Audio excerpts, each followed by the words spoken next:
Hi there, thank you so much for joining me today. My name is Natasha, welcome to my channel. This video is my little bit late, couple weeks late introduction to my eyeshadow project pan that I'm going to be doing this year. For the past 2.5 years, I was doing the Pan Those Eyeshadows project, which was created by Alexi, and I loved that project. I learned so much about pairing colors together, creating different types of looks, playing around with color, something I wasn't very comfortable doing before I started that project. And as much as I enjoyed doing those videos, I feel like there were some limitations because of the nature of the project. I gave myself the time to really think about what parts of that project I really enjoyed and what maybe wasn't working the best for me, considering like how I apply makeup now and my preferences now, especially when it comes to colors and how much time I'm willing to spend on doing my makeup every day. For Pan Those Eyeshadows, you randomly generate a certain number of shadows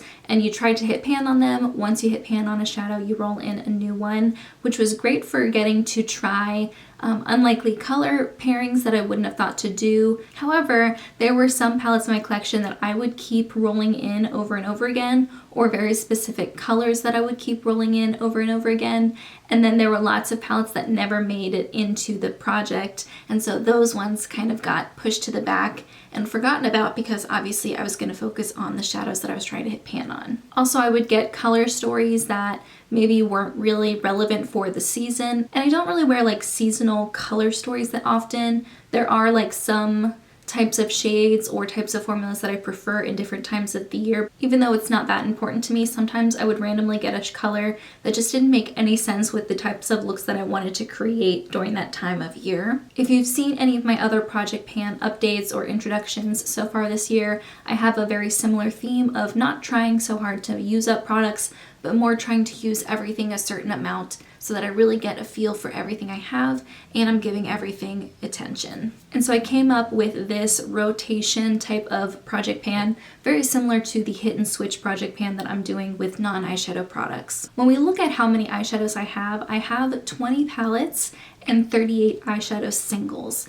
And my singles are probably the most neglected part of my entire collection to begin with, but so are some of my palettes. And I find that when I look at how many times I've used certain palettes, even ones that I really like, they're not getting a lot of use. And often I will focus on my newest palettes and neglect the old ones, or I'll try to focus on getting use on the old ones, and then the ones that I bring in I never touch for months and months at a time. It's just not organized in any way. So what I wanted to do originally was I was going to take my oldest eyeshadow palette and my newest eyeshadow palette and focus on those for a month at a time, but that didn't make as much sense because sometimes those palettes had completely different color stories that weren't very cohesive, and some of them were like two really big palettes or two really small palettes. It just didn't seem as balanced as it could be. So instead what I did is I wrote down all of my eyeshadow palettes from age, like oldest to newest, and then I put the palettes in what month I thought I would want to use them depending on the colors. And so I do have 2 palettes that I want to focus on in January, and I have been focusing on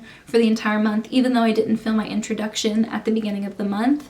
And because I have 20 palettes, it kind of evens out to having 2 palettes per month. And then in some months where I only have 1 palette, I'm incorporating certain singles. And I don't have it all planned out. It's still kind of flexible and up in the air, but I do know what I want to focus on in January. And because I'm filming this intro late and it's not going to be out until later in January, I do want to say that I have been following this project and focusing on these 2 palettes all month. So even though my intro is a little bit late and my intro and update number 1 are going to be really close together, it doesn't mean that I've only been working on these palettes for a week. I've been working on them the entire month. Why don't I just show you the 2 palettes I'm going to be focusing on this month. Coincidentally, they are the oldest and newest eyeshadow palette in my collection. The first one is the Color Rain Queen of Hearts palette, and the other one is the Huda Beauty Rose Quartz palette. This is my oldest palette, and this is my newest palette. It kind of just worked out that way. I have mentioned before in eyeshadow collections and eyeshadow declutters that this is a palette I really enjoy, and it is not used enough in my collection. And I have just not been able to put down the Rose Quartz palette. I love it so much. I'm wearing it on my eyes today. I love this color story. It is quickly becoming one of my favorites, and I'm really enjoying it. And I think that these somewhat could pair together, or I could just use them on their own. And I do have one single that I think would go nicely with it, and that is from Essence. It is their Melted Chrome eyeshadow in the shade Think About You.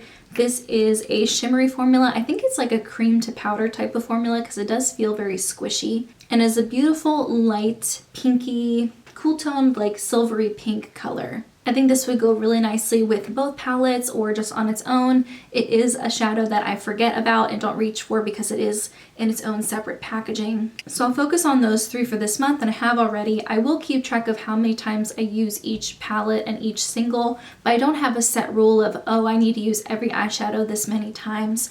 I am going to try to reach for every eyeshadow in the palettes, but I'm not going to hold myself down to any specific rules. I'm just going to play around and, you know, make it work for me and what I'm doing that day. It'll also be kind of like a chopping block scenario where if I'm using a palette all month and I find that the formula is just not the same, maybe it's getting a little bit older, or it's just not a palette that I think is working for me and it's not something I want to hold on to, I can choose to declutter it at the month. That might not happen at all. I'm not saying like I have to declutter anything, but it gives me a really good chance to focus on each palette specifically to determine if they're worth keeping. Very similar to the Pan Those Eyeshadows projects, I will talk about looks that I really enjoyed creating. I will show you those looks and how I made them. I'll share my thoughts on the palettes, on some of my favorite shades and formulas. And then throughout that month, I'll either do an eyeshadow bingo or I'll do a several looks one palette type of video. I'm hoping to do a 3 looks one palette or a 5 looks one palette video with the Huda Beauty Rose Quartz one.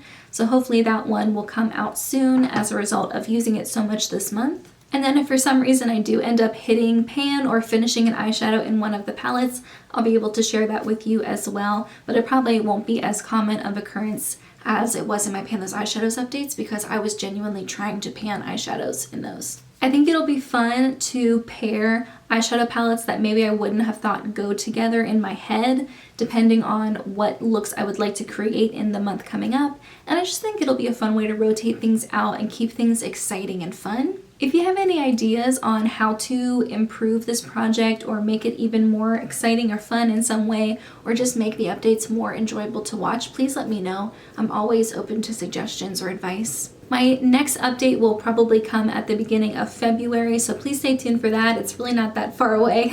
But in the meantime, that's everything I have. Thank you so much for joining me, and I'll see you in my next video. Bye, guys.